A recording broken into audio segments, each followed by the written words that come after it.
I was at Loras College in Dubuque, Iowa, at a Division III school, and you come over the hill like every person the first time coming south on 67, and all of a sudden you see these big dorms, sticking out of, and you haven't seen anything for 30 minutes since you went through Monmouth, and yeah, I think the opportunity to recruit players and then and the ability to offer scholarships, that's just so much easier than recruiting at the Division III level. The opportunity to build your team because of that, to compete at the time was the Mid-Continent Conference, so it's a higher level of soccer, and it's just a challenge to see. All right, we've won some games at this level. Now, can I take my skills and see if my skill set fits at the Division I level? And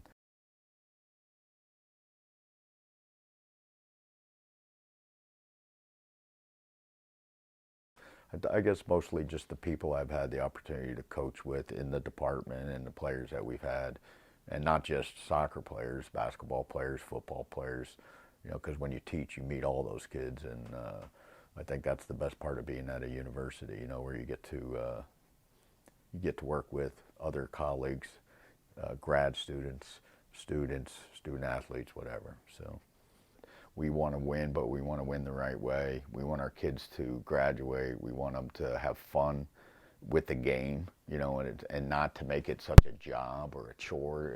It's still, soccer is what it is. It's a game. It's supposed to be fun.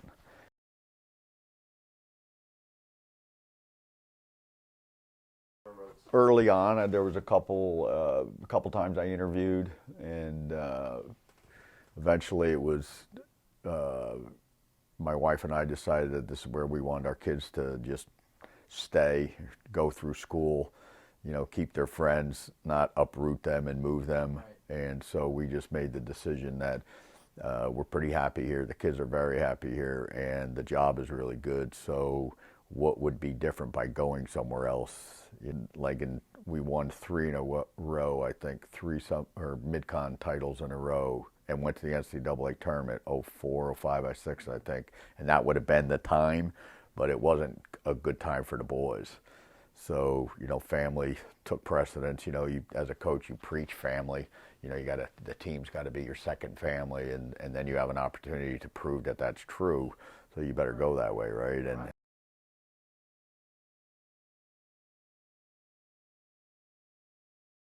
they just needed someone, and I'm like, well, I can do that, and it'll be fun.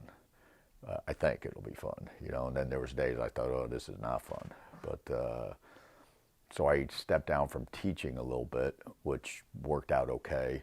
So I hadn't taught until this semester since I took over the women, and so that released that time, and yeah, and I think it was just the challenge to say I did it. And that I can do it, and I have I guess the work rate or the work ethic, and to finagle the time in and coach two teams at the same time it's a lot of fun. I mean, the girls are different, but it's the same.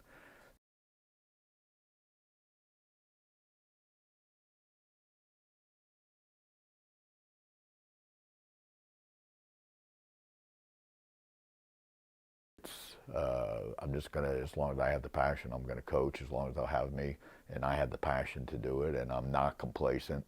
And then I hope when it's time to go, someone goes, "Hey, you're a little complacent. You need to get out of here," and I'll go, maybe, and and then we'll see what what the next stage is after that.